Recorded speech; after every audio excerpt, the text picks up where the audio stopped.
वैसे तो संधू साहब ने ते जगजीत सिंह ने सारियां गल्लां तुहाडे नाल कर लईआं, पर मैं एक जिहड़ा तकनीकी नुकता तुहाडे नाल साझा करना चाहुंदा। जिहड़ी ये पोस्ट मैट्रिक स्कॉलरशिप स्कीम है सेंट्रल गवर्नमेंट की, ये चेंज हुई है 17-18 तो जो ये नवी पॉलिसी आई है वो पॉलिसी के सारा कुछ दर्ज है भी जो पैसा सेंट्रल गवर्नमेंट तो इस स्कीम के तहत आना वो डायरैक्ट स्टूडेंट्स के खात्यां ते स्टूडेंट्स ने फीस भर के दाखला लेना इंस्टीट्यूशन से कॉलेज के खात्यां दे विच वो पैसा नहीं है। इस करके साडा जिहड़ा ये कॉन्सैप्ट पैदा होया एक्चुअली कई बार गुमराह किया जाता विद्यार्थियों को, जिवें जगजीत सिंह ने भी दस्सिया, संधू साहब ने भी दस्सिया, विद्यार्थी साडा एक अंग है। असीं उन्हां नूं बहुत लंबे समय तो जिवें वो क्योंकि पछड़िया हुआ वर्ग है, असीं उन्होंने मतलब कि अपलिफ्टिंग वास्ते साडे एजुकेशन सैक्टर दे विच बहुत कोशिशां कीतियां जांदियां, पर आ एक किसी तरीके नाल सरकार ने भी गुमराह किया विद्यार्थियों नूं ते जां किसी होर ने पैसा विद्यार्थियों के खाते में आके विद्यार्थी ने उन्होंने कॉलेज में जमा कराना तो फिर पढ़ना। हुण प्रॉब्लम कित्थे आई, जिहड़ा विद्यार्थी पास आउट हो, देखो उत्थे कॉलेज की उम्मीद ही खत्म हो भी जे बच्चा पास आउट हो गया तो साडे कोल पैसा कित्थे आऊगा, विद्यार्थी के खाते च आ गया। ये बहुत केस पहला भी होए है, ईवन के लोगों ने बहुत कोशिशां कीतियां कॉलेजां वालियां ने बच्चों ने पैसे नहीं दिते। इस करके साडे कॉलेज इस गल लई हुण मजबूर हो गए हैं कि बच्चा जिहड़ा पास, देखो जिहड़ा बच्चा पास आउट नहीं होया अज तक कोई उदाहरण इहो जी तुसीं दे दिओ भी बच्चे का रोल नंबर रुकिया होए। ਅਸੀਂ ਆਮ ਤੌਰ ਤੇ ਜਿਹੜੇ ਸਾਡੇ ਜਨਰਲ ਕੈਟਾਗਰੀ ਦੇ ਬੱਚੇ ਆ ਕਾਮਨ ਜੀ ਬਹੁਤ ਅਕਸਰ ਹੁੰਦਾ ਨਹੀਂ ਜੀ ਵੈਰੀ ਕਾਮਨ ਰੋਲ ਨੰਬਰ ਰੁਕੇ ਜਾਂਦੇ ਜੀ ਰੋਕੇ ਜਾਂਦੇ ਆ ਵੈਸੇ ਸਾਡੇ ਪਹਿਲੇ ਤੱਕ ਲਾਈਨਾਂ 'ਚ ਲੱਗੇ ਹੁੰਦੇ ਆ ਨਹੀਂ ਸਾਡੇ ਦੇਖੋ ਪਤਾ ਕੀ ਗੱਲ ਰੋਲ ਨੰਬਰ ਰੋਕ ਕੇ ਬੱਚੇ ਦਾ ਜਿਹੜਾ ਭਵਿੱਖ ਖਰਾਬ ਕੀਤਾ ਇਹ ਗੱਲ ਹੈ ਕਿ ਧਿਆਨ ਚ ਕਿ ਉਹਨੂੰ ਇਲਜ਼ਾਮ ਨਾ ਦੇਣ ਦਿੱਤੇ ਗਏ ਹੁਣ ਬੜੀ ਵਾਰੀ ਬਹੁਤ ਬੋੜੇ ਇੱਕ ਮਿੰਟ ਮੇਰੀ ਪਲੀਜ਼ ਇੱਕ ਮਿੰਟ ਮੈਂ ਜਿਹੜੀ ਗੱਲ ਹਾਂ ਮੈਂ ਤੁਹਾਨੂੰ ਉੱਤਰ ਬਾਅਦ ਚ ਕਰ ਲੈਣੇ ਗੱਲ ਸਾਡੇ ਜਿਹੜਾ ਧਿਆਨ ਦਾ ਵੀ ਕਿਸੇ ਬੱਚੇ ਦਾ ਰੋਲ ਨੰਬਰ ਰੋਕ ਕੇ ਉਹਨੂੰ ਪੇਪਰ ਦੇਣ ਤੋਂ ਵਾਂਝਾ ਨਹੀਂ ਕੀਤਾ ਗਿਆ ਜੋ ਸਾਡੇ ਧਿਆਨ ਅਸੀਂ ਉਹਨਾਂ ਨੂੰ ਰੋਲ ਨੰਬਰ ਦਿੱਤੇ ਇੱਕ ਵੱਖਰੀ ਗੱਲ ਹੈ ਵੀ ਜਿਵੇਂ ਰੋਲ ਨੰਬਰ ਦੇਣ ਵੇਲੇ ਫਿਰ ਉਹਨੂੰ ਕਿਹਾ ਗਿਆ ਹੋਵੇ ਵੀ ਫੀਸ ਤੁਸੀਂ ਦੇਣੀ ਹੈ ਫੀਸ ਤੁਸੀਂ ਸਰਕਾਰ ਤੋਂ ਲਿਆ ਕੇ ਸਾਨੂੰ ਦਿਓ ਇਹੋ ਜਿਹੀ ਕੋਈ ਗੱਲ ਹੋਈ ਹੋਵੇ ਪਰ ਪੇਪਰ ਦੇਣ ਤੋਂ ਵਾਂਝਾ ਨਹੀਂ ਕੀਤਾ ਸਾਡਾ ਜੋ ਧਿਆਨ अच्छा जे किसी इंस्टीट्यूशन ने कीता सारे ध्यान च आवे ਅਸੀਂ ਵੀ ਉਹਨਾਂ ਗੱਲ ਕਰਾਂਗੇ ਵੀ ਇਹ ਮਾੜੀ ਗੱਲ ਹੈ ਕਿਸੇ ਮੈਂ ਗੱਲ ਤੋਂ ਬਾਅਦ ਨਹੀਂ ਮੈਂ ਤੁਸੀਂ ਹੁਣੇ ਕਿਹਾ ਕਿ ਰੋਲ ਅਸੀਂ ਐਗਜ਼ਾਮ ਤੋਂ ਕਿਸੇ ਵਿਦਿਆਰਥੀ ਨੂੰ ਨਕਾਰਾ ਨਹੀਂ ਕੀਤਾ ਜਾਂ ਰੋਲ ਨੰਬਰ ਨਹੀਂ ਦੋਗੇ ਤਾਂ ਵਿਦਿਆਰਥੀ ਮੈਂ ਆਪਾਂ ਗੱਲ ਪਾਰਟਿਕੂਲਰ ਕਰ ਲੈਣੀ ਉਸ ਤੋਂ ਮੈਂ ਦੂਜੀ ਗੱਲ ਕਰ ਲੈਂਦਾ ਕਿ ਇਹ ਜਿਹੜਾ ਗੱਲ ਆ ਵਿਦਿਆਰਥੀਆਂ ਨੇ ਪੈਸੇ ਦੇ ਕੇ ਕਰਨਾ ਤੇ ਉਸ ਕਰਕੇ ਜਦੋਂ ਬੱਚਾ ਪਾਸ ਆਊਟ ਹੋ ਗਿਆ ਉਦੋਂ ਇੰਸਟੀਟਿਊਸ਼ਨ ਇਸ ਗੱਲ ਲਈ ਮਜਬੂਰ ਹੁੰਦੇ ਕਿ ਅਸੀਂ ਜਿਹੜੀ ਹੈਗੀ ਡਿਗਰੀ ਹੋ ਗਈ क्यों कला सिटी ग्रुप नहीं होर थावां ते भी पंजाब दे विच ये है ईवन के साडी हुण पंजाब गवर्नमेंट नूं बार-बार बेनती करन दे बावजूद भी जिवें 309 करोड़ मार्च दा आया है ये तो पहला जदों हराम नूं दस्सीए तां जदों गवर्नमेंट बनी है 17 दे विच फरवरी च पैसा आया 115 करोड़ रुपए और रिलीज किया गया जाके 19 दे विच अप्रैल तो बाद ते दिसंबर तक मतलब 2.5-3 साल बाद पैसा रिलीज हुंदा हुण 16-17 ਤੋਂ ਲੈ ਕੇ 20-21 तक सारा पैसा पेंडिंग है कॉलेज एनपीए हो रहे हैं देखो सरकार दे बैंकां ਨੂੰ ਇਹ ਹਦਾਇਤਾਂ ਦਿੱਤੀਆਂ ਜਾ ਰਹੀਆਂ ਵੀ ਯਾਰ ਤੁਸੀਂ ਕਿਉਂ ਕਲੰਕ ਮੜਦੇ ਆ ਕਾਲਜ ਦੇ ਨਾਂ ਤੇ ਤੁਹਾਨੂੰ ਐਨਪੀਓ ਕਿਉਂ ਕਰਦੇ ਆ ਉਹ ਐਨਪੀਓ ਨਾ ਕਰ ਲਿਖ ਨਾ ਦੇਣ ਸਾਨੂੰ ਇਹ ਪ੍ਰੋਬਲਮ ਹੀ ਨਹੀਂ ਆਉਂਦੀ ਅਸੀਂ ਡਰਦੇ ਆ ਐਨਪੀਏ ਤੋਂ ਜੇ ਸਾਨੂੰ ਕੱਲੀਆਂ ਤਨਖਾਹਾਂ ਦੇਣੀਆਂ ਹੈਗੀਆਂ ਨਾ ਸਾਡੀਆਂ ਦੀਆਂ ਕਿਸ਼ਤਾਂ ਉਹ ਤਾਂ ਉੱਪਰ ਸਰਕਾਰ ਨੇ ਪੈਸੇ ਦੇਣਾ ਸਾਨੂੰ ਕੋਈ ਪ੍ਰੋਬਲਮ ਨਹੀਂ ਕਿਉਂਕਿ ਅਸੀਂ ਸਾਰਾ ਪੈਸਾ ਆਪ ਅਰੇਂਜ ਕਰਨਾ ਜਿਹੜੇ ਸਰਫਰਾਜ਼ ਪ੍ਰਾਈਵੇਟ ਇੰਸਟੀਟਿਊਸ਼ਨ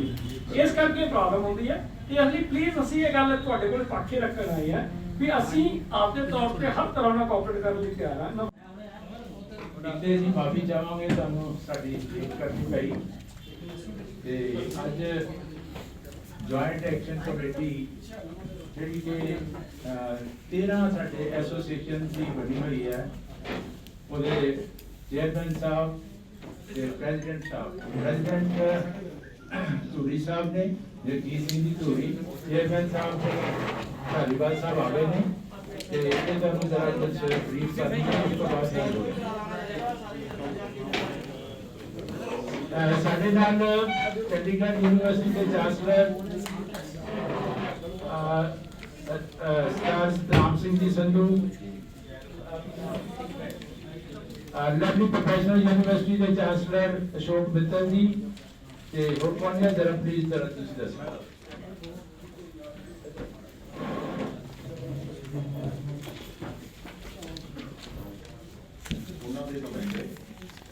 ਉਹਨਾਂ ਨੁਮਾਇੰਦਿਆਂ ਦਾ ਕਾਮਨ ਜਿਹੜੀ ਜਥੇਬੰਦੀ ਸਾਡੀ ਹੈ joint association of colleges university ਜੇਸੀ ਜੈਟ ਵੀ ਕਹਿੰਦੇ ਹਾਂ, ਉਹ ਅੱਜ ਤੁਹਾਡੇ ਨਾਲ ਰੂਬਰੂ ਹੋ ਰਹੀ ਹੈ। ਔਰ ਅੱਜ ਅਸੀਂ ਮੇਰੇ ਨਾਲ ਜਿਹੜੇ ਦੱਸਿਆ ਜਗਜੀਤ ਸਿੰਘ ਜੀ ਸਾਡੇ ਪ੍ਰਧਾਨ ਨੇ, ਗੁਰਮੀਤ ਸਿੰਘ ਜੀ ਧਾਲੀਵਾਲ ਸਾਡੇ ਚੇਅਰਮੈਨ ਨੇ ਜੁਆਇੰਟ ਐਸੋਸੀਏਸ਼ਨ ਦੇ, ਅਸ਼ੋਕ ਮਿੱਤਲ ਜੀ, ਵਿਪਨ ਜੀ, ਸ਼ਮਾਂਸ਼ੂ ਜੀ, ਚੱਠਾ ਸਾਹਿਬ, ਧੰਨਵਾਦ ਜੀ, ਚੋਪੜਾ ਜੀ ਤੇ ਚੰਨੀ ਜੀ ਸਿਟੀ ਯੂਨੀਵਰਸਿਟੀ ਤੋਂ, ਜਿਹੜਾ ਕਿ ਸਿਟੀ ਯੂਨੀਵਰਸਿਟੀ ਕੈਂਪਸ ਦੇ ਵਿੱਚ ਇੱਕ ਐਜੀਟੇਸ਼ਨ ਸ਼ੁਰੂ ਹੋਇਆ, ਇਹ ਘਟਨਾ ਵਾਪਰੀ ਹੈ। ਉਸ ਸੰਬੰਧ ਦੇ ਵਿੱਚ ਅਸੀਂ ਆਪਣਾ ਪੱਖ ਰੱਖਣ ਦੇ ਵਾਸਤੇ ਅੱਜ ਤੁਹਾਡੇ ਸਨਮੁਖ ਹੋਏ ਹਾਂ, ਜਿੱਥੇ ਕੁਝ ਦਲਿਤ ਵਿਦਿਆਰਥੀਆਂ ਦੇ ਨਾਮ ਤੇ ਜਾਂ ਦਲਿਤ ਵਿਦਿਆਰਥੀਆਂ ਵੱਲੋਂ ਉੱਥੇ ਕੋਈ ਐਜੀਟੇਸ਼ਨ ਕੀਤੀ ਗਈ ਹੈ। ਅਸੀਂ ਸਮਝਦੇ ਹਾਂ ਕਿ ਡੈਮੋਕ੍ਰੇਸੀ ਦੇ ਵਿੱਚ ਪ੍ਰੋਟੈਸਟ ਕਰਨਾ, ਗੱਲ ਕਹਿਣੀ ਹਰ ਇੱਕ ਦਾ ਹੱਕ ਹੈ, ਲੇਕਿਨ ਇੱਕ ਸੀਮਾ ਕ੍ਰੋਸ ਕਰਕੇ ਕੋਈ ਡੈਮੋਕ੍ਰੇਸੀ ਦੀ ਜਿਹੜੀ ਕਾਇਦੇ ਕਾਨੂੰਨ ਨੇ ਉਹਨਾਂ ਦੀ ਉਲੰਘਣਾ ਨਹੀਂ ਹੋਣੀ ਚਾਹੀਦੀ। ਉਸ ਵਾਸਤੇ ਅਸੀਂ ਸਰਕਾਰ ਨੂੰ ਬੇਨਤੀ ਕਰਨ ਵਾਸਤੇ ਸਾਰੇ ਇਕੱਠੇ ਹੋਏ ਸੀ। ਅੱਜ ਅਸੀਂ ਮਾਨਯੋਗ ਡਿਪਟੀ ਕਮਿਸ਼ਨਰ ਸਾਹਿਬ ਨੂੰ ਮਿਲ ਕੇ ਬੇਨਤੀ ਕੀਤੀ ਹੈ, ਆਪਣਾ ਪੱਖ ਉਹਨਾਂ ਦੇ ਸਾਹਮਣੇ ਵੀ ਰੱਖਿਆ ਹੈ ਕਿ ਸਾਡੀ ਕੀ ਸਮੱਸਿਆ ਹੈ ਔਰ ਸਾਡਾ ਕੀ ਸਟੈਂਡ ਹੈ। ਪੱਤਰਕਾਰ ਜਿਹੜੇ ਆਪਣਾ ਪੱਕਾ ਤੋ ਪਹਿਲਾਂ ਇੱਕ ਬੇਨਤੀ ਮੈਂ ਕਰਨਾ ਚਾਹੁੰਦਾ, ਉਸ ਤੋਂ ਬਾਅਦ ਸਾਡੇ ਜਿਹੜੇ ਪ੍ਰਧਾਨ ਸਾਹਿਬ ਨੇ ਔਰ ਚੇਅਰਮੈਨ ਸਾਹਿਬ ਬੋਲਣਗੇ ਕਿ ਅਸੀਂ ਸਾਰੀਆਂ ਹੀ ਸੰਸਥਾਵਾਂ ਦੇ ਨੁਮਾਇੰਦੇ ਤੇ ਸਾਰੀਆਂ ਹੀ ਪੰਜਾਬ ਦੀਆਂ ਸੰਸਥਾਵਾਂ ਸਾਡੇ ਦਲਿਤ ਵਿਦਿਆਰਥੀਆਂ ਵਾਸਤੇ ਬੜੇ ਸੁਹਿਰਦ ਹਨ। ਅਸੀਂ ਹਮੇਸ਼ਾ ਹੀ ਉਹਨਾਂ ਦੇ ਪੱਖ ਦੇ ਵਿੱਚ ਹੈ ਕਿ ਸਾਡਾ ਉਹ ਵਰਗ ਜਿਹੜਾ ਪਹਿਲਾਂ ਹੀ ਪਛੜਿਆ ਹੋਇਆ ਹੈ, ਉਹਦੇ ਉਤਾਨ ਦੇ ਵਾਸਤੇ ਜੋ ਕੁਝ ਅਸੀਂ ਕਰ ਸਕਦੇ ਹਾਂ ਕਰੀਏ। ਔਰ ਬਾਵਜੂਦ ਇਸ ਦੇ ਕਿ ਸਾਨੂੰ ਪਿਛਲੇ 3 ਸਾਲ ਤੋਂ ਵੱਧ ਸਮਾਂ ਹੋ ਗਿਆ ਪੋਸਟ ਮੈਟ੍ਰਿਕ ਸਕਾਲਰਸ਼ਿਪ ਦੇ ਪੈਸੇ ਨਹੀਂ ਮਿਲੇ, ਉਸ ਦੇ ਬਾਵਜੂਦ ਵੀ ਸਾਰੇ ਬੱਚਿਆਂ ਨੂੰ ਬਿਨਾਂ ਕਿਸੇ ਫੀਸ ਤੋਂ ਦਾਖਲੇ ਦਿੱਤੇ ਗਏ, ਉਹਨਾਂ ਦੀ ਪੜ੍ਹਾਈ ਨਿਰੰਤਰ ਜਾਰੀ ਰੱਖੀ ਗਈ ਔਰ ਹੁਣ ਵੀ ਉਹਨਾਂ ਨੂੰ ਅਸੀਂ ਆਪਣੇ ਫਰਜ਼ ਜਿਹੜੇ ਨੇ ਪੂਰੇ ਨਿਭਾਏ ਨੇ। ਲੇਕਿਨ ਕੁਝ ਮੁਸ਼ਕਲਾਂ ਜਿਹੜੀਆਂ ਸਾਡੀਆਂ ਨੇ, ਮੈਂ ਬੇਨਤੀ ਕਰੂੰਗਾ ਕਿ ਸਾਡੇ ਜਿਹੜੇ ਪ੍ਰਧਾਨ ਨੇ ਜੁਆਇੰਟ ਐਸੋਸੀਏਸ਼ਨ ਦੇ, ਉਹ ਸਾਡਾ ਜਿਹੜਾ ਪੱਖ ਹੈ, ਅਸੀਂ ਸਿਰਫ ਆਪਣਾ ਪੱਖ ਰੱਖਣ ਵਾਸਤੇ ਦੇ ਇੱਥੇ ਆਏ ਕਿਉਂਕਿ ਸਰਕਾਰ ਸਾਹਮਣੇ ਪੱਖ ਰੱਖਿਆ ਔਰ ਮੀਡੀਆ ਰਾਹੀਂ ਹੀ ਅਸੀਂ ਆਪਣੇ ਸਮਾਜ ਦੇ ਸਾਹਮਣੇ ਵੀ ਆਪਣਾ ਪੱਖ ਰੱਖਣਾ ਚਾਹੁੰਦੇ ਹਾਂ। ਜਗਜੀਤ ਸਿੰਘ ਜੀ ਧੂਰੀ ਸਾਡੇ ਪ੍ਰਧਾਨ ਨੇ, ਮੈਂ ਬੇਨਤੀ ਕਰੂੰਗਾ ਕਿ ਉਹ ਆਪਣਾ ਪੱਖ ਰੱਖਣ। Thank you. ਸਰਦਾਰ ਸਤਨਾਮ ਸਿੰਘ ਸੰਧੂ ਜੀ ਜੋ ਕਿ ਸਾਡੀ joint association of college JAC ਦੇ ਸਰਪ੍ਰਸਤ ਨੇ। ਮੈਂ ਚਾਹੂੰਗਾ ਪਹਿਲਾਂ ਮੈਂ ਤੁਹਾਨੂੰ ਥੋੜੀ ਜਾਣਕਾਰੀ ਦੇ ਦਿਆਂ ਵੀ ਇਹ ਅਸਲ ਵਿੱਚ ਸਮੱਸਿਆ ਹੈ ਕੀ ਹੈ। ਜਿਹੜੀ ਇੱਕ ਪੋਸਟ ਮੈਟ੍ਰਿਕ ਸਕਾਲਰਸ਼ਿਪ ਸਕੀਮ ਸੀ, ਜਿਸ ਤਹਿਤ ਜਿਹੜੇ ਦਲਿਤ ਵਿਦਿਆਰਥੀਆਂ ਨੂੰ ਕੇਂਦਰ ਸਰਕਾਰ ਦੁਆਰਾ ਚਲਾਈ ਗਈ ਸਕੀਮ ਸੀ, ਉਹਦੇ ਤਹਿਤ ਅਸੀਂ ਬੱਚਿਆਂ ਨੂੰ ਜਿਹੜਾ ਪੜ੍ਹਾਉਣਾ ਹੁੰਦਾ ਫ੍ਰੀ, ਉਹਨਾਂ ਤੋਂ ਕੋਈ ਫੀਸ ਨਹੀਂ ਲੈਣੀ ਹੁੰਦੀ ਤੇ ਇਹ ਅਸੀਂ ਕਰਦੇ ਰਹੇ ਹਾਂ। ਇੱਥੋਂ ਤੱਕ ਕਿ ਇਹ ਵਿਦਿਆਰਥੀਆਂ ਦੀ ਜਿਹੜੀ ਐਗਜ਼ਾਮੀਨੇਸ਼ਨ ਫੀਸ ਸਰਕਾਰੀ ਯੂਨੀਵਰਸਿਟੀਆਂ ਨੂੰ ਭਰਨੀ ਹੁੰਦੀ ਸੀ, ਉਹ ਵੀ ਇੰਸਟੀਟਿਊਸ਼ਨ ਆਪਦੇ ਕੋਲੋਂ ਭਰਦੀਆਂ ਰਹੀਆਂ ਤੇ ਹੁਣ ਤੱਕ ਉਹ ਸਾਡੀ ਜਿਹੜੀ ਪੋਸਟ ਮੈਟ੍ਰਿਕ ਸਕਾਲਰਸ਼ਿਪ ਸਕੀਮ ਹੈ, ਪੰਜਾਬ ਦੇ ਸਾਰੇ ਕਾਲਜਾਂ ਦੀ ਲਗਭਗ 1850 ਕਰੋੜ ਰੁਪਏ ਬਕਾਇਆ ਹੈ, ਜਿਹੜੀ ਕਿ 2016-17 ਤੋਂ ਹੁਣ ਤੱਕ ਦੀ ਸਾਡੀ ਜਿਹੜੀ ਬਕਾਇਆ ਹੈ। ਲੇਕਿਨ ਉਸ ਸੰਬੰਧੀ ਅਸੀਂ ਸਰਕਾਰ ਨੂੰ ਵਾਰ-ਵਾਰ ਮਿਲੇ ਹਾਂ, ਬਹੁਤ ਮੀਟਿੰਗਾਂ ਹੋਈਆਂ ਨੇ ਤੇ ਜਿਹੜਾ ਹੁਣ ਇੱਥੇ ਮਸਲਾ ਸਾਹਮਣੇ ਆਇਆ, ਇਹ ਕਿਸੇ ਨੇ ਅਸੀਂ ਡਿਗਰੀਆਂ ਨਹੀਂ ਰੋਕੀਆਂ, ਨਾ ਹੀ ਸਾਡਾ ਡਿਗਰੀਆਂ ਰੋਕਣ ਦਾ ਕੋਈ ਮਕਸਦ ਹੈ। ਜਿਵੇਂ ਸਰਦਾਰ ਸਤਨਾਮ ਸਿੰਘ ਸੰਧੂ ਜੀ ਨੇ ਕਿਹਾ ਵੀ ਅਸੀਂ ਦਲਿਤ ਵਿਦਿਆਰਥੀਆਂ ਨੂੰ ਹੁਣ ਤੱਕ ਤਾਂ ਪੜ੍ਹਾਇਆ ਹੈ। ਇਸ ਤੋਂ ਇਲਾਵਾ ਅਸੀਂ ਹੁਣ ਮੀਟਿੰਗਾਂ ਕੀਤੀਆਂ ਨੇ ਸਰਕਾਰ ਨਾਲ ਵੀ, ਅੱਗੇ ਤੋਂ ਵੀ ਇਹ ਸਕੀਮ ਜਿਹੜੀ ਬੰਦ ਪਈ ਸੀਗੀ ਇਹਨੂੰ ਚਾਲੂ ਕੀਤਾ ਜਾਵੇ ਤੇ ਅਸੀਂ ਜਿਹੜੇ ਪ੍ਰਾਈਵੇਟ ਇੰਸਟੀਟਿਊਸ਼ਨ ਆ ਉਹਦੇ ਵਿੱਚ ਅਸੀਂ ਆਪਦੇ ਪੱਖ ਤੋਂ ਵੀ ਕੰਟਰੀਬਿਊਟ ਕਰਨਾ ਚਾਹੁੰਦੇ ਹਾਂ। ਹੁਣ ਜਿਹੜੀ ਸਮੱਸਿਆ ਇੱਥੇ ਆਈ ਹੈ ਸਿਟੀ ਕਾਲਜ ਦੇ ਵਿੱਚ, ਉਹ ਸਮੱਸਿਆ ਹੈ ਕੀ ਹੈ? ਬਹੁਤ ਸਾਰੇ ਵਿਦਿਆਰਥੀ ਅਸੀਂ ਸਰਕਾਰ ਦੇ ਕਹਿਣ ਤੇ ਦਾਖਲ ਕਰ ਲਏ ਸੀ, ਜਿਨ੍ਹਾਂ ਨੂੰ ਅਸੀਂ ਕਿਸੇ ਵੀ ਸਾਲ ਦੀ ਕੋਈ ਵੀ ਫੀਸ ਨਹੀਂ ਲਈ। ਉਹਨਾਂ ਦੀ ਐਗਜ਼ਾਮੀਨੇਸ਼ਨ ਫੀਸ ਵੀ ਜਿਹੜੀਆਂ ਅਸੀਂ ਬਹੁਤਿਆਂ ਦੀਆਂ ਜਿਹੜੀਆਂ ਯੂਨੀਵਰਸਿਟੀ ਵੱਲੋਂ ਕਾਲਜਾਂ ਵੱਲੋਂ ਭਰੀਆਂ ਗਈਆਂ, ਹੁਣ ਉਹ ਵਿਦਿਆਰਥੀ ਆਪਣੀ ਡਿਗਰੀ ਜਿਹੜੀ ਨੇ ਬਹੁਤੇ ਮੁਕੰਮਲ ਕਰ ਚੁੱਕੇ ਨੇ, ਕੁਛ ਦੀ ਚੱਲ ਰਹੀ ਹੈ, ਕੁਛ ਕਰਕੇ ਜਾ ਚੁੱਕੇ ਨੇ। ਤਾਂ ਉਹ ਵਿਦਿਆਰਥੀਆਂ ਨੂੰ ਆਪਣੇ ਸਰਟੀਫਿਕੇਟਸ ਦੀ ਜ਼ਰੂਰਤ ਹੈ। ਤਾਂ ਅਸੀਂ ਉਹਨਾਂ ਨੂੰ ਕਿਹਾ ਵੀ ਤੁਹਾਨੂੰ ਜਿਹੜਾ ਅਸੀਂ ਦਾਖਲਾ ਦਿੱਤਾ ਸੀਗਾ, ਤੁਸੀਂ ਉਹਦੀ ਫੀਸ ਨਹੀਂ ਭਰੀ, ਤੁਸੀਂ ਆਪਣੀ ਫੀਸ ਕਲੀਅਰ ਕਰਕੇ ਜਿਹੜਾ ਆਪਾਂ ਨੋ ਡਿਊ ਸਰਟੀਫਿਕੇਟ ਲੈ ਕੇ ਉਹਦੀ ਡਿਗਰੀ ਲੈ ਲਓ। ਇਹ ਫੀਸ ਜਿਹੜੀ ਹੈਗੀ ਆ, ਕਿਉਂਕਿ ਸਰਕਾਰ ਦਾ ਸਾਡੇ ਨਾਲ ਜਿਹੜੀ ਮੀਟਿੰਗ ਹੋਈ ਸੀ ਉਹਦੇ 'ਚ ਸਾਨੂੰ ਪਤਾ ਲੱਗਿਆ ਵੀ 2017 ਤੋਂ ਲੈ ਕੇ 2020 ਤੱਕ ਸਰਕਾਰ ਸਾਨੂੰ ਕਹਿ ਕੇ ਮਾਨਯੋਗ ਡਿਪਟੀ ਕਮਿਸ਼ਨਰਸ ਰਾਹੀਂ ਵੱਖ-ਵੱਖ ਚਿੱਠੀਆਂ ਰਾਹੀਂ ਸਾਡੇ ਤੋਂ ਪੜ੍ਹਾਉਂਦੀ ਰਹੀ ਹੈ, परंतु हुण सरकार का कहना यह है, अजे तक सानू यही नहीं क्लीयर होया भी वो पैसा सरकार पंजाब सरकार देना अपनी जिम्मेवारी समझ रही है या नहीं समझ रही। हुणे साडी जिहड़ी मीटिंग हुई सी डिप्टी कमिश्नर साहब नाल, उन्होंने भी विद्यार्थियों की हक की गल की है, असीं भी विद्यार्थियों की हक की गल की है। ਅਸੀਂ ਉਹਨਾਂ ਨੂੰ ਕਿਹਾ ਵੀ ਤੁਸੀਂ 5-10 ਦਿਨ ਦਾ ਟਾਈਮ ਲੈ ਕੇ ਸਰਕਾਰ ਨਾਲ ਕੋਈ ਮੀਟਿੰਗ ਫਿਕਸ ਕਰਕੇ, ਕਿਉਂਕਿ ਇਹ ਮਸਲਾ ਜਿਹੜਾ ਵਿਦਿਆਰਥੀਆਂ ਤੇ ਕਾਲਜਾਂ ਵਿਚਕਾਰ ਨਹੀਂ ਹੈ। ਅਗਰ ਸਰਕਾਰ ਕੋਈ ਜ਼ਿੰਮੇਵਾਰੀ ਲੈ ਲੈਂਦੀ ਹੈ ਵੀ ਇਹਨਾਂ ਤੋਂ ਤੁਸੀਂ ਫੀਸ ਨਹੀਂ ਲੈਣੀ, ਅਸੀਂ ਇਸ ਪੋਸਟ ਮੈਟ੍ਰਿਕ ਸਕਾਲਰਸ਼ਿਪ ਤਹਿਤ ਜਿਹੜੇ ਬੱਚੇ ਪੜ੍ਹਾਏ ਨੇ ਤੁਸੀਂ ਉਹਨਾਂ ਦੀ ਫੀਸ ਅਸੀਂ ਦੇਵਾਂਗੇ, ਤਾਂ ਅਸੀਂ ਅਜਿਹੇ ਮਾਹੌਲ ਦੇ ਦੌਰਾਨ ਕੋਈ ਨਾ ਕੋਈ ਨਿਰਣਾ ਲੈ ਲਵਾਂਗੇ। ਅਦਰਵਾਈਜ਼ ਜਿਹੜੀ ਇਹ ਜੁਆਇੰਟ ਐਸੋਸੀਏਸ਼ਨ ਆਫ ਕਾਲਜਸ ਹੈ, ਇਹ ਮੁੱਖ ਮੰਤਰੀ ਸਾਹਿਬਾਨ ਨੂੰ 5 ਵਾਰ ਪਹਿਲਾਂ ਵੀ ਲਿਖ ਚੁੱਕੀ ਹੈ ਵੀ ਜੇਕਰ ਇਹ ਵਿਦਿਆਰਥੀਆਂ ਦੀ ਫੀਸ ਜਿਹੜੀ ਹੈਗੀ ਹੈ ਉਹ ਸਰਕਾਰ ਵੱਲੋਂ ਜਾਰੀ ਨਹੀਂ ਕੀਤੀ ਜਾਂਦੀ, ਜਿਹੜੀ ਕਿ ਵਿਦਿਆਰਥੀਆਂ ਦੇ ਖਾਤੇ ਵਿੱਚ ਆਉਣੀ ਹੈ, ਨਾ ਕਿ ਕਾਲਜ ਦੇ ਖਾਤੇ ਵਿੱਚ ਆਉਣੀ ਹੈ, ਤੇ ਵਿਦਿਆਰਥੀ ਨੂੰ ਫੀਸ ਭਰ ਕੇ ਜਿਹੜਾ ਅੱਗੇ ਆਪਦਾ ਨੋ ਡਿਊ ਸਰਟੀਫਿਕੇਟ ਲੈਣਾ ਹੈ, ਵੀ ਤਾਂ ਅਸੀਂ ਮਜਬੂਰ ਹੋਵਾਂਗੇ ਵੀ ਇਹ ਵਿਦਿਆਰਥੀਆਂ ਤੋਂ ਜਿਹੜੀ ਫੀਸ ਲਈ ਜਾਵੇ। ਕਿਉਂਕਿ 1850 ਕਰੋੜ ਰੁਪਇਆ ਬਕਾਇਆ ਹੋਣ ਕਾਰਨ ਪੰਜਾਬ ਦੇ ਬਹੁਤ ਸਾਰੇ ਕਾਲਜ ਬੰਦ ਹੋ ਚੁੱਕੇ ਨੇ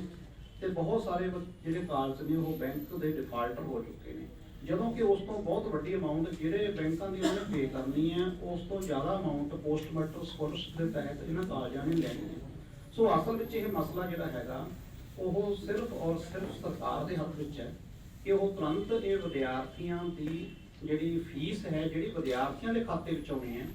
ਉਹਨਾਂ ਨੂੰ ਜਾਰੀ ਕਰੇ। ਵਿਦਿਆਰਥੀ ਆਪਣੇ ਕਾਲਜਾਂ ਵਿੱਚ ਫੀਸ ਭਰ ਕੇ ਆਪਣੀਆਂ ਡਿਗਰੀਆਂ ਹਾਸਲ ਕਰਨ। ਲੇਕਿਨ ਇਸ ਦੇ ਨਾਲ ਹੀ ਮੈਂ ਜਿਹੜੇ ਦਲਿਤ ਵਿਦਿਆਰਥੀ ਨੇ ਜਾਂ ਉਹਨਾਂ ਦੇ ਜਥੇਬੰਦੀਆਂ ਨੇ ਉਹਨਾਂ ਨੂੰ ਵੀ ਬੇਨਤੀ ਕਰਨਾ ਚਾਹੁੰਦਾ ਕਿ ਜਿਹੜੀਆਂ ਸੰਸਥਾਵਾਂ ਨੇ ਉਹਨਾਂ ਨੂੰ 5 ਸਾਲ 6 ਸਾਲ ਬਿਨਾਂ ਫੀਸ ਲਏ ਉਹਨਾਂ ਦੀ ਐਗਜ਼ਾਮੀਨੇਸ਼ਨ ਫੀਸਾਂ ਵੀ ਆਪਦੇ ਕੋਲ ਭਰਦੇ ਹੋਏ ਪੜ੍ਹਾਈ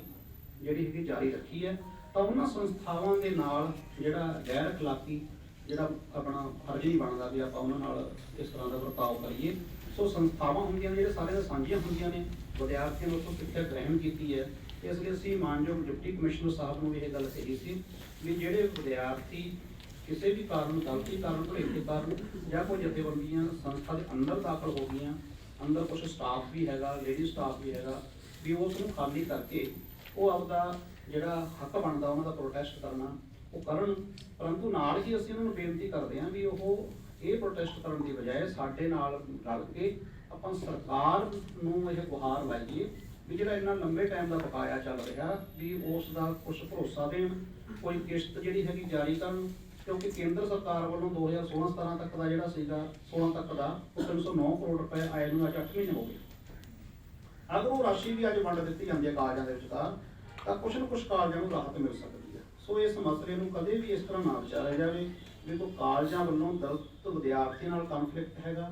ਕਿਉਂਕਿ ਉਹ ਸਾਡੇ ਅਨਿੱਖੜਵਾਂਗ ਨੇ, ਅੱਗੇ ਵੀ ਅਸੀਂ ਉਹਦੇ ਵਿਦਿਆਰਥੀਆਂ ਨੂੰ ਐਜੂਕੇਸ਼ਨ ਦੇਣੀ ਆ ਤੇ ਪਹਿਲਾਂ ਵੀ ਦਿੰਦੇ ਰਹੇ ਹਾਂ। ਸੋ ਇਹ ਕੁੱਲ ਮਿਲਾ ਕੇ ਜਿਹੜਾ ਮਸਲਾ ਹੈਗਾ ਜਿਹੜਾ ਉਹ ਇਸ ਤਰ੍ਹਾਂ ਦਾ ਹੈ। ਸੋ ਇਹ ਜਾਣਕਾਰੀ ਜਿਹੜੀ ਤੁਹਾਡੇ ਸਾਹਮਣੇ ਅੱਜ ਜਿਹੜਾ ਸਟੂਡੈਂਟਸ ਵੱਲੋਂ ਸਿਟੀ ਯੂਨੀਵਰਸਿਟੀ ਦੇ ਉੱਤੇ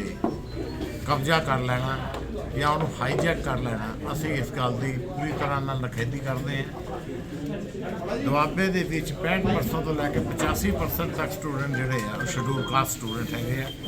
ਕੋਈ ਵੀ ਕਾਲਜ ਜਿਹੜਾ ਵਾ ਬਿਨਾਂ ਪੈਸੇ ਤੋਂ ਅਨਏਡਿਡ ਕਾਲਜਸ ਨਹੀਂ ਚੱਲ ਸਕਦੇ। ਜੇ ਸਟੂਡੈਂਟਸ ਨੇ ਪੋਰਟਲ ਦੇ ਉੱਤੇ ਸਰਕਾਰ ਦੇ ਕੋਲੋਂ ਪੈਸੇ ਮੰਗੇ ਆ ਤੇ ਨਾਲ ਇਹ ਵੀ ਕਿਹਾ ਵਾ ਕਿ ਅਸੀਂ ਅਗਲੀ ਫੀਸ ਦੇ ਕੇ ਅਗਲੀ ਕਲਾਸ ਦੇ ਵਿੱਚ ਪੜਾਂਗੇ, ਚਾਹੇ ਸਟੂਡੈਂਟ ਫੀਸ ਦੇਣ ਚਾਹੇ ਸਰਕਾਰ ਦੇਵੇ। ਜਦ ਤੱਕ ਨਹੀਂ ਸਰਕਾਰ ਫੀਸ ਦਿੰਦੀ ਜਾਂ ਸਟੂਡੈਂਟ ਫੀਸ ਦਾ ਵਾਅਦਾ ਨਹੀਂ ਕਰਦੇ, ਉਦੋਂ ਤੱਕ ਪ੍ਰਾਈਵੇਟ ਇੰਸਟੀਟਿਊਸ਼ਨ ਚੱਲਣਾ ਬਹੁਤ ਮੁਸ਼ਕਿਲ ਹੈ।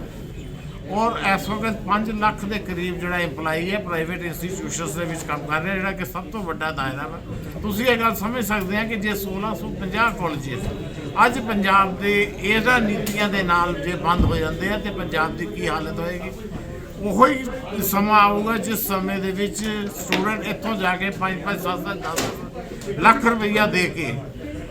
ਬਿਹਾਰ ਦੇ ਵਿੱਚ ਜਾਂ ਮਹਾਰਾਸ਼ਟਰ ਦੇ ਵਿੱਚ ਜਾ ਕੇ ਐਡਮਿਸ਼ਨ ਲੈਂਦੇ ਸੀਗੇ। ਅੱਜ ਜੇ ਸਰਕਾਰ ਨੇ ਸਾਨੂੰ ਇਨੀਸ਼ੀਏਟਿਵ ਦਿੱਤਾ ਔਰ ਪ੍ਰਾਈਵੇਟ ਕਾਲਜਸ ਖੁੱਲ੍ਹਾਏ, ਉਹਨਾਂ ਨੇ ਬੈਂਕਾਂ ਦੇ ਕੋਲੋਂ ਪੈਸੇ ਲੈ ਕੇ ਕਾਲਜ ਸਟਾਰਟ ਕੀਤੇ। ਅੱਜ ਹਾਲਤ ਇਹ ਹੈ ਕਿ 800 ਦੇ ਕਰੀਬ ਕਾਲਜਸ ਜਿਹੜੇ ਆ ਉਹ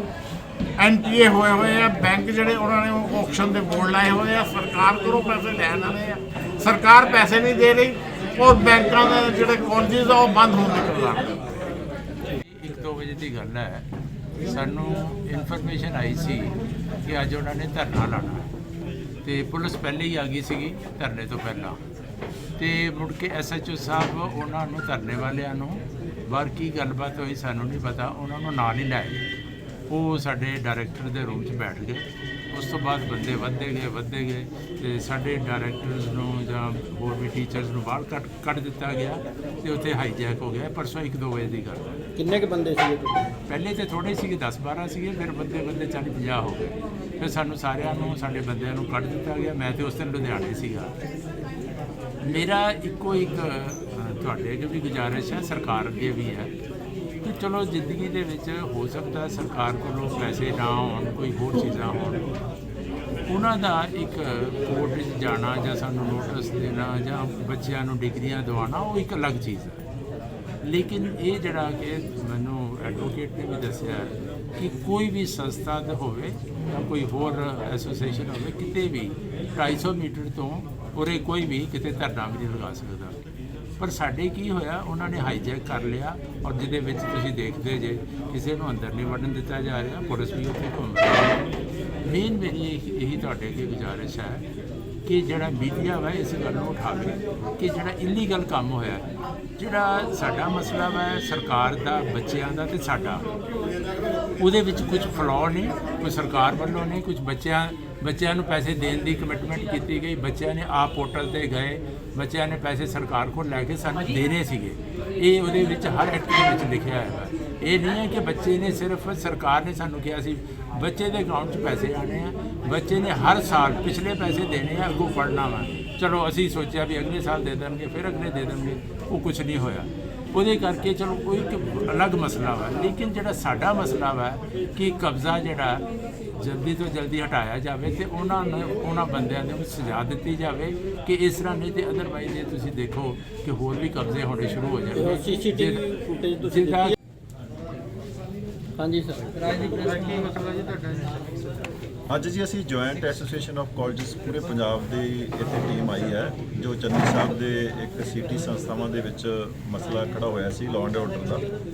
ਉਸ ਸਬੰਧ ਦੇ ਵਿੱਚ ਅਸੀਂ ਪ੍ਰਸ਼ਾਸਨ ਨੂੰ ਮਿਲੇ ਹੈਗੇ ਆ ਔਰ ਇਸ ਮਸਲੇ ਦੇ ਪਿੱਛੇ ਜਿਹੜੀ ਬੱਚਿਆਂ ਦੀ ਸਕਾਲਰਸ਼ਿਪ ਦਾ ਮਸਲਾ ਹੈਗਾ ਉਹਦੇ ਬਾਰੇ ਵੀ ਅਸੀਂ ਗੱਲ ਕੀਤੀ ਹੈ। ਔਰ ਜੈਕ ਜਿਹੜਾ ਹੈਗਾ ਜੁਆਇੰਟ ਐਸੋਸੀਏਸ਼ਨ ਕਾਲਜ, ਇਹ ਇਸ ਮਸਲੇ ਦੇ ਸੁਖਾਵੇਂ ਹੱਲ ਵਾਸਤੇ ਇੰਟਰਵਿਊ ਕਰਨ ਵਾਸਤੇ ਆਇਆ। ਸਾਨੂੰ ਦਲਿਤ ਵਿਦਿਆਰਥੀਆਂ ਦੇ ਨਾਲ ਵੀ ਪੂਰੀ ਹਮਦਰਦੀ ਹੈ ਔਰ ਸਾਡਾ ਜਿਹੜਾ ਚੰਨੀ ਜੀ ਸਾਡੇ ਇੱਕ ਬਹੁਤ ਹੀ ਸੀਨੀਅਰ ਸਾਥੀ ਹੈਗੇ ਨੇ, ਇਹਨਾਂ ਦੀ ਸੰਸਥਾ ਦੀ ਹਿਫਾਜ਼ਤ, ਇੱਥੇ ਲਾਅ ਐਂਡ ਆਰਡਰ ਕਾਇਮ ਰਵੇ, ਉਹ ਵੀ ਅਸੀਂ ਸਮਝਦੇ ਹਾਂ ਕਿ ਸਾਡਾ ਉਹਦੇ ਵਿੱਚ ਸਾਡਾ ਰੋਲ ਬਣਦਾ ਸੀ। ਉਹਦੇ ਵਾਸਤੇ ਸਰਕਾਰ ਨੂੰ ਬੇਨਤੀ ਕੀਤੀ ਹੈ ਕਿ ਇਸ ਮਸਲੇ ਦਾ ਹੱਲ ਤਾਂ ਹੀ ਹੋ ਸਕਦਾ ਹੈ ਕਿ ਅਗਰ ਜਿਨ੍ਹਾਂ ਵਿਦਿਆਰਥੀਆਂ ਦੀਆਂ ਡਿਗਰੀਆਂ ਪੂਰੀਆਂ ਹੋ ਚੁੱਕੀਆਂ ਨੇ, ਪਿਛਲੇ 4 ਸਾਲ ਦੇ ਵਿੱਚ ਪੈਸੇ ਨਹੀਂ ਮਿਲੇ, ਸਰਕਾਰ ਉਹਨਾਂ ਦੇ ਪੈਸੇ ਦੇਣ ਦੇ ਵਾਸਤੇ ਕੋਈ ਵਿਵਸਥਾ ਕਰੇ ਔਰ ਬਾਕੀ ਪੈਸੇ ਜਿਹੜੇ ਬਚਦੇ ਨੇ ਉਹਦੇ ਵਾਸਤੇ ਸਰਕਾਰ ਨੂੰ ਭਰੋਸਾ ਦੇਵੇ ਸੰਸਥਾਵਾਂ ਨੂੰ, ਤਾਂ ਕਿ ਇਹਦਾ ਕੋਈ ਸੁਖਾਵਾਂ ਹੱਲ ਕੱਢਿਆ ਜਾ ਸਕੇ।